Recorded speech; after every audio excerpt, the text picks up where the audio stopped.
Hello student, आज हम class 10th का केमिस्ट्री का first chapter chemical reaction and equation, इसका वीडियो मैं पहले सेंड कर चुका हूँ आपके सामने। उसमें मैंने केमिकल इक्वेशन को बैलेंस करने की बात बताई गई थी कि केमिकल इक्वेशन को कैसे बैलेंस करें। केमिकल इक्वेशन को बैलेंस करने के लिए मैं इससे पहले वाली वीडियो में लिखा था। फर्स्ट टॉपिक था heat and trial method, ion electron method, oxidation number method, means इस तरह का था पार्शियल। लेकिन आपके क्लास 10th के बेस पर हमको एक ही पढ़ना, हीट एंड ट्रायल मेथड। क्या बताए थे? हीट एंड ट्रायल मेथड में इतना बताया हूँ जिसको हम लोग अपने अनुमान से, अपने अनुसार उसको जो है ठीक सेटअप करते हैं, बैलेंस करते हैं रिएक्शन को लिख करके। सबसे पहले हम बताएंगे कि कैसे आप चेक करोगे, ठीक, कैसे आप चेक करोगे कि रिएक्शन हमारा बैलेंस है कि अनबैलेंस्ड है।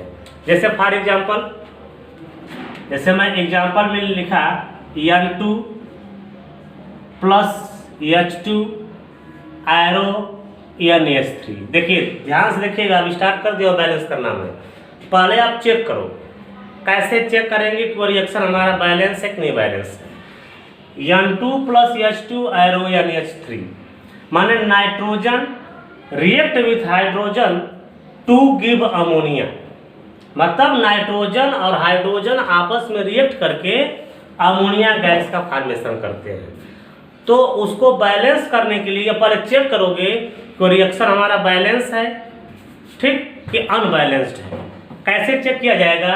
देखिए तरीका, जैसे मैंने बताया कि सबसे पहले आप रिएक्टेंट देखोगे, रिएक्टेंट, और इधर क्या है? प्रोडक्ट है, इधर प्रोडक्ट है। रिएक्शन जो आप देख रहे हैं इस इक्वेशन में, इक्वेशन बताया गया बार बार कि यह रिएक्टेंट और प्रोडक्ट में पता रहता है। तो सबसे पहले आप देख लेंगे रिएक्टेंट साइड में और प्रोडक्ट साइड में इसका number of atom, number of molecule equal है कि नहीं है। जैसे नाइट्रोजन और यह हाइड्रोजन है, रिएक्टेंट साइड में पूरा मिलाते हैं, जैसे नाइट्रोजन एंड हाइड्रोजन हो गया। इस साइड में भी देखेंगे नाइट्रोजन एंड हाइड्रोजन, ओके। तो इसको मिला लेंगे। इस पूरे इक्वेशन में इधर रिएक्टेंट साइड में नाइट्रोजन ओनली 2 है नीचे आपका, और हाइड्रोजन भी 2 दिखाई दे रहा है। उस साइड चलते हैं तो नाइट्रोजन यहाँ कितना हमारा है? 1 है, और हाइड्रोजन कितना हमारा है? 3 है। जान लीजिए। तो अब देख लेंगे, जब यह हमारा नाइट्रोजन 1 हो गया, हाइड्रोजन 3 हो गया, इसका मतलब दोनों साइड बैलेंस नहीं है। क्यों? क्योंकि नंबर ऑफ नाइट्रोजन इस साइड जो रिएक्टेंट साइड 2 है, इधर नंबर ऑफ नाइट्रोजन 1 है। हाइड्रोजन इस साइड नंबर ऑफ हाइड्रोजन 2, और इस साइड जो है नंबर ऑफ हाइड्रोजन 3 है। मतलब यह अनबैलेंस्ड है। इक्वेशन हमारा कैसा है? अनबैलेंस है। इसको बैलेंस्ड करने के लिए सुनिए एक चीज और ध्यान दीजिए, इसमें जो हम आपको बता दे रहे हैं, इसमें ध्यान से कभी भी किसी भी, देखो हीट एंड ट्रायल में ही ध्यान देना पड़ता है। कभी भी किसी भी इक्वेशन को बैलेंस करते वक्त आपको, यदि आपको यह लगे कि हमको 2 रखने बैलेंस होगा, 3 रखने बैलेंस होगा, 4 रखने बैलेंस होगा, तो आप ये नहीं कि इसके नीचे 2 रख दें। जैसे आपके दिमाग में होगा कि सर यहाँ नाइट्रोजन 2 है तो यहाँ भी नाइट्रोजन 2 होना चाहिए, तो ऐसे लिख दिए यानी 2। ये नहीं होगा, ये रॉन्ग है। आपको चेंजिंग करने का पावर, आपको बदलने का पावर, सेटअप करने का हमेशा आगे रखकर कर सकते हैं, नीचे नहीं बदल सकते हो। ये जैसे आपके दिमाग में होगा कि यहाँ पर यह 3 है, 3 हाइड्रोजन है, तो यहाँ पर 3 करना है, तो इसी 2 को हम क्या कर दें? 3। इसी 2 को क्या कर दें? 3 कर दें। ऐसा नहीं होता। आप नीचे वाले को, और नीचे वाला ही उसका एटॉमिसिटी बताता है। एटॉमिसिटी का मतलब क्या होता है? नंबर आपका एटम, ठीक। तो एटॉमिसिटी को आप डिस्टर्ब नहीं कर सकते हैं। एटॉमिसिटी को डिस्टर्ब नहीं करेंगे, मतलब कोई भी चेंजिंग करनी होगी तो आप उसके नीचे वाले को चेंज नहीं करोगे। यहाँ पर H2 2 हाइड्रोजन 2 रखेंगे। देखिए बैलेंस करना है तो पहले हम एक तरफ चलते हैं। हमारा नाइट्रोजन इस साइड 2 है और हमारा इधर 1 है, ठीक। अभी ना कि इसको मिटा करके छोड़ो 1 कर दे इसको, ये नहीं कर सकते हैं। यहाँ पर 2 है तो यहाँ भी 2 लिखेंगे। चलते हैं, इधर हमको 2 करना होगा, पहले एक एक को बैलेंस करने, इधर 2 करना होगा तो n के आगे 2 करेंगे। यहाँ ध्यान दीजिए, नीचे नहीं कर सकते हैं, मैं बताया पहले ही, नीचे आप नहीं टच कर सकते हैं, नीचे नहीं लगा सकते हैं। इसके आगे 2 करेंगे तो यहाँ तो नाइट्रोजन हमारा कितना हो गया, 2 हो गया। देखो नाइट्रोजन इधर 2 और इधर भी आपका 2 हो गया। लेकिन हाइड्रोजन जो है, नंबर ऑफ हाइड्रोजन देखिए, यह जो आगे 2 लगा है वह नाइट्रोजन के लिए भी 2 होगा, हाइड्रोजन के लिए भी 2 होगा। या जो नाइट्रोजन लगा है, नाइट्रोजन NH3 के आगे, या NH3 के आगे जो 2 लगा है, 2 लगे, 3 लगे, 4 लगे, जो भी लगे, और जब आगे लगता है तो सबका वैल्यू बताता है, प्रत्येक एटम को, जितने एटम होते हैं। आगे 2 लगा, इसका मतलब नाइट्रोजन भी 2, और आगे लगा तो हाइड्रोजन भी 2, लेकिन हाइड्रोजन के नीचे उसकी एटॉमिसिटी कितनी है, 3 है, तो आगे 2 और नीचे 3 है, तो इसका मल्टीप्लाई करते हैं, 2 3 जा 6। तो यहाँ पर हम क्या लिखेंगे, अब इधर मेरा हाइड्रोजन 6 हो गया। इसको बैलेंस कर रहे हैं तो हमारा यहाँ हाइड्रोजन कितना हो रहा है, 6 हो रहा है। ध्यान दीजिएगा, ये हाइड्रोजन 6। तो अब देखिए, तो यहाँ भी हमको 6 करना पड़ेगा। ध्यान दीजिए, इसको भी 6 करेंगे। तो अब यहाँ नहीं कि चलिए यहाँ पर 6 कर दिए, ऐसे नहीं करेंगे, आपको करना भी होगा। तो इसके नीचे 2 है, ऐसे मैं बार बार बता रहा हूँ कि जब भी आपको चेंजिंग करना होगा तो इसके आगे करेंगे। तो हमको 6 लाना है, 6 लाना है, तो यहाँ पर आप क्या करेंगे, 3 रख देंगे, अपने से 3 रखोगे तो 3 2 जा 6, तो 3 2 जा 6 हो गया, ठीक। इसका मतलब यह रिएक्शन हमारा क्या हो गया, बैलेंस हो गया। किसी भी रिएक्शन को, किसी भी इक्वेशन को बैलेंस करने के लिए, जो बैलेंस करते हैं हम लोग हैं, उस इक्वेशन को बैलेंस करने के लिए हमेशा इस चीज़ का ध्यान देते हैं। हमेशा चेंजिंग जो करोगे वह चेंजिंग आप कहाँ करेंगे, ठीक आगे करेंगे, उसके नीचे वाले को चेंज नहीं करते हैं। तो अब मिला लेंगे दोनों तरफ, number of nitrogen both side are 2 and number of hydrogen both side are 6, माने दोनों तरफ ये इक्वल हो गया। इसका मतलब रिएक्शन हमारा क्या हो गया, लिखेंगे दिस रिएक्शन इज बैलेंस्ड। ये हमारा रिएक्शन क्या होगा, बैलेंस। मैं फर्स्ट टाइप का बताया आपको, कभी भी इसी को हम लोग कहते हैं हीट एंड ट्रायल मेथड। इसी क्या बोलेंगे, हीट एंड ट्रायल मेथड बोलेंगे।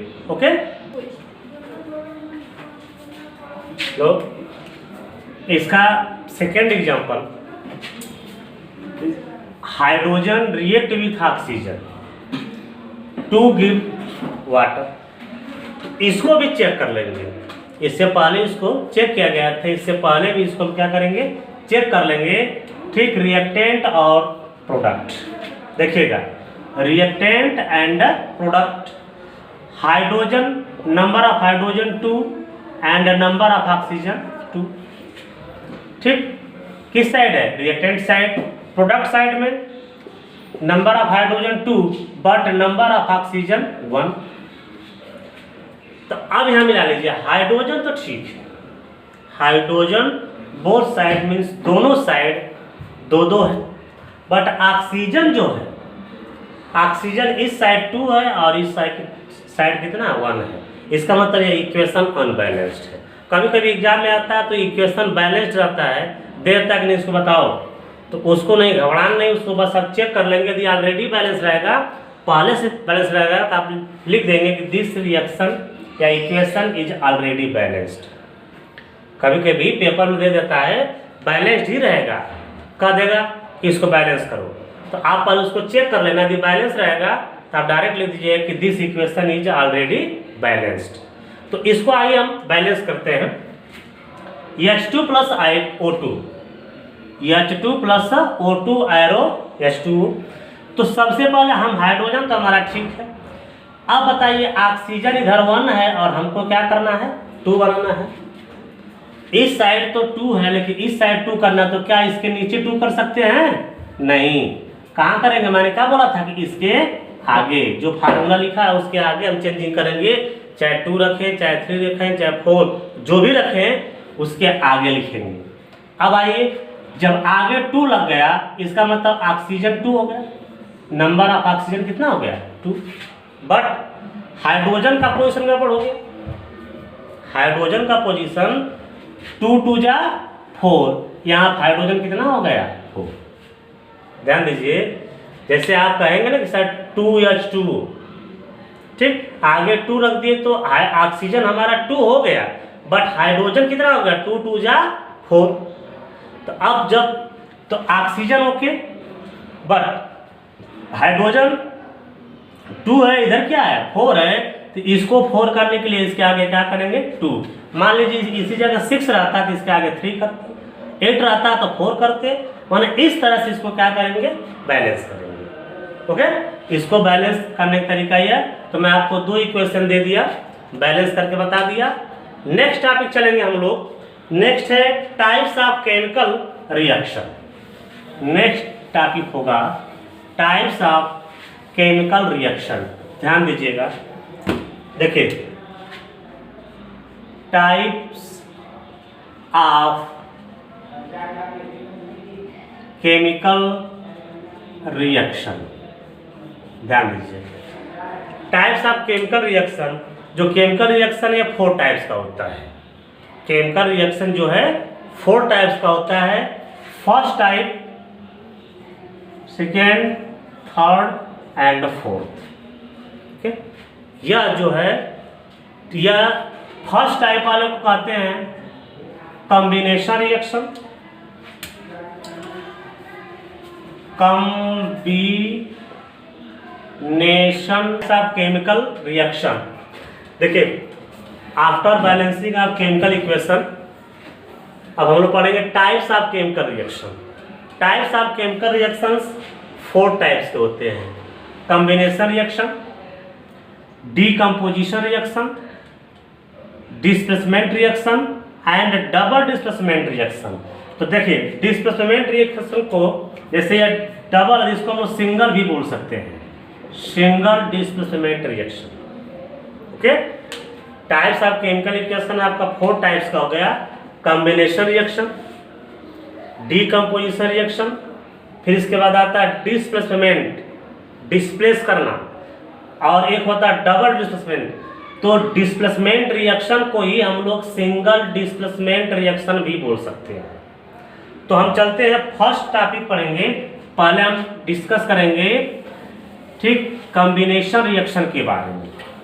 कॉम्बिनेशन रिएक्शन देखो, कॉम्बिनेशन रिएक्शन का मतलब होता है कि एक chemical reaction in which 2 or more substance combine to form a single substance.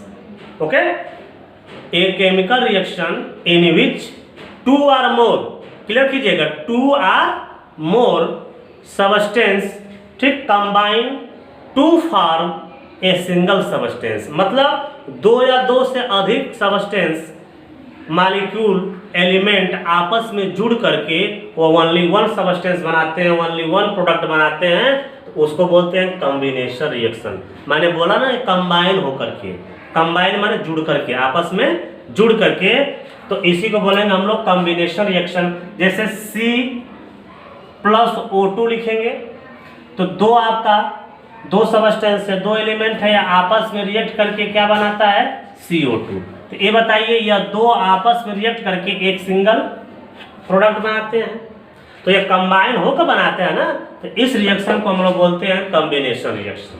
या क्या कहलाता है कॉम्बिनेशन रिएक्शन।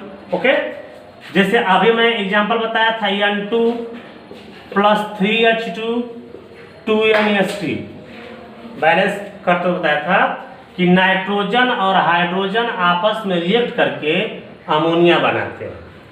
क्या बनाते हैं? अमोनिया बनाते हैं, ठीक, आपस में रिएक्ट कर लेते हैं। तो ये बताइए, नाइट्रोजन और हाइड्रोजन ये 2 सबस्टेंस हो गया, रिएक्ट करके, ठीक, क्या बना रहे हैं? अमोनिया बना रहे हैं।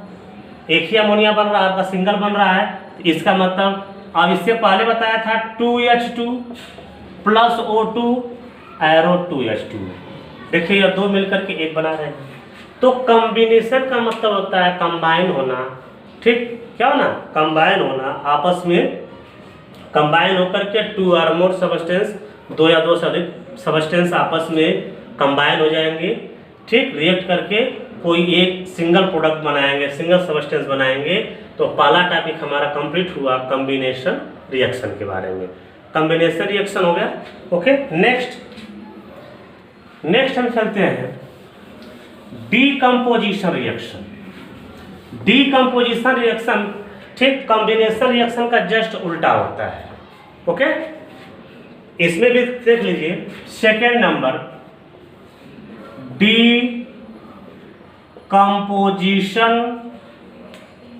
रिएक्शन। डीकंपोजिशन रिएक्शन ठीक, इसमें क्या है, इससे पहले हम लोग कॉम्बिनेशन पढ़े थे। कॉम्बिनेशन में था कि 2 or more element, 2 or more substance, मान 2 या 2 से अधिक सबस्टेंस आपस में कंबाइन होकर के कोई एक सिंगल प्रोडक्ट बनाते थे। लेकिन डीकंपोजिशन का मतलब होता है डीकंपोज होना, ब्रेक होना, टूटना, स्प्लिट अप होना, माने टूटना, ब्रेक होना। इसका मतलब होता है माने कोई एक कंपाउंड वह 2 or more एलिमेंट में क्या होते हैं, टूटते हैं, ब्रेक होते हैं। इसलिए डीकंपोजिशन रिएक्शन को कॉम्बिनेशन रिएक्शन का जस्ट उल्टा बोला जाता है। डीकंपोजिशन ठीक कॉम्बिनेशन रिएक्शन का जस्ट उल्टा कहा जाता है। लेकिन एक चीज सुन लीजिए, ये जो डीकंपोजिशन रिएक्शन है, ये जो किसी भी सबस्टेंस को हम 3 तरह से तोड़ सकते हैं। किसी भी सबस्टेंस को क्या कर सकते हैं, 3 तरह से तोड़ सकते हैं। उसको हीट करके, ठीक, उसको हीट करके, सनलाइट के प्रेजेंस में रख करके, या इलेक्ट्रिक करंट पास करा करके। जैसे कोई पूछे ठीक कि डीकंपोजिशन का मतलब सर ब्रेक करना होता, तोड़ना होता है, तो कैसे तोड़ेंगे उस चीज को, कैसे ब्रेक करेंगे हम, तो उसके लिए एनर्जी चाहिए। डीकंपोजिशन रिएक्शन का मतलब यही होता है कि कोई किसी एक प्रोडक्ट को ठीक 2 or more सिंपल प्रोडक्ट में तोड़ना, तो उसको तोड़ने के लिए हमको एनर्जी का रिक्वायरमेंट होगा ना। तो वह एनर्जी कैसे मिलेगी, या उस एलिमेंट उस सबस्टेंस को आप कैसे तोड़ोगे, 3 तरह से तोड़ सकते हैं, हीट करके, या उसको सनलाइट में रख करके, ठीक, या उसमें इलेक्ट्रिक करंट पास करा कर तोड़ सकते हैं। तो इन तीनों के बारे में बता दे रहे हैं आपको, एक एक एग्जाम्पल लेकर के बता दे रहे हैं दोनों के, तीनों के बारे में ध्यान दीजिए। यह जो है फर्स्ट, सेकेंड, ठीक, थर्ड, या तीनों बता दे रहे हैं आज के वीडियो में। पहला होगा थर्मल डीकंपोजिशन, ध्यान दीजिए, थर्मल डीकंपोजिशन। ओके, दूसरा होगा फोटोलाइसिस, तीसरा होगा इलेक्ट्रोलाइसिस। ध्यान दीजिएगा, फोटोलाइसिस मीन्स सनलाइट के प्रेजेंस में। ध्यान दीजिए, जैसे हमने कहा दिया कि थर्मल डीकंपोजिशन, थर्मल माने हीट करके। जैसे कैल्शियम कार्बोनेट है, CaCO3 है, कैल्शियम कार्बोनेट है। इस कैल्शियम कार्बोनेट को तुम हीट करोगे तो तोड़ोगे तो CaCO प्लस CO2 बनेगा। ये बताइए, इसका कोई एक सबस्टेंस टूट करके 2 सबस्टेंस में आपका टूटा कि नहीं टूटा? इसका जो डीकंपोजिशन हुआ ना, स्प्लिट अप हुआ कि नहीं हुआ? मतलब कैल्शियम कार्बोनेट को जब हीट करते हैं, हीट का सिंबल है, या हीट डायरेक्ट लिख सकते हो, हीट करके तोड़ेंगे तो उसको कहेंगे थर्मल डीकंपोजिशन। उसी तरह से आते हैं AgCl, ठीक, इसको आगे 2 लिख दें तो इसमें लिखेंगे सनलाइट। इसे क्या लिखेंगे? सनलाइट। मतलब AgCl को जब हम सनलाइट में छोड़ दें, धूप में छोड़ दें, तो यह जो है सिल्वर अलग हो जाएगा और ये क्लोरीन क्या होगा? अलग हो जाएगा। ओके, 2AgCl को सनलाइट के प्रेजेंस में छोड़ेंगे। और इलेक्ट्रोलाइसिस, इलेक्ट्रोलाइसिस का मतलब होता है इलेक्ट्रिक करंट को पास करा करके। किसको पास कराएंगे? इलेक्ट्रिक करंट को पास करा करके। जैसे 2NaCl लिखेंगे यहाँ इलेक्ट्रिक करंट, तोड़ेंगे तो 2Na प्लस Cl। ध्यान दीजिए, ये हमारा कंप्लीट हुआ डीकंपोजिशन रिएक्शन को 3 तरह से तोड़ सकते हैं, thermal decomposition, photolysis, electrolysis. Okay, 3 तरह से तोड़ सकते हैं। थर्मल का मतलब हीट करके, फोटो मीन्स होता है लाइट, ठीक, उसको लाइट के प्रेजेंस में रख करके तोड़ सकते हैं। और इलेक्ट्रोलाइसिस का मतलब होता है इलेक्ट्रिक करंट पास करा करके। मैं तीनों का एक एक एग्जांपल बता दिया। डीकम्पोजिशन रिएक्शन हमारा कंप्लीट हुआ। नेक्स्ट वीडियो में हम आपको, ठीक, सिंगल डिस्प्लेसमेंट और डबल डिस्प्लेसमेंट के बारे में डिस्कस करेंगे। मैंने बताया था कि 4 तरह के होते हैं, तो 2 मैंने क्लियर कर दिया, ठीक। नेक्स्ट वीडियो में जो है हमारा दो टाइप्स और बताएंगे नेक्स्ट में, ठीक। आज के लिए इतना ही, थैंक्स, ओके।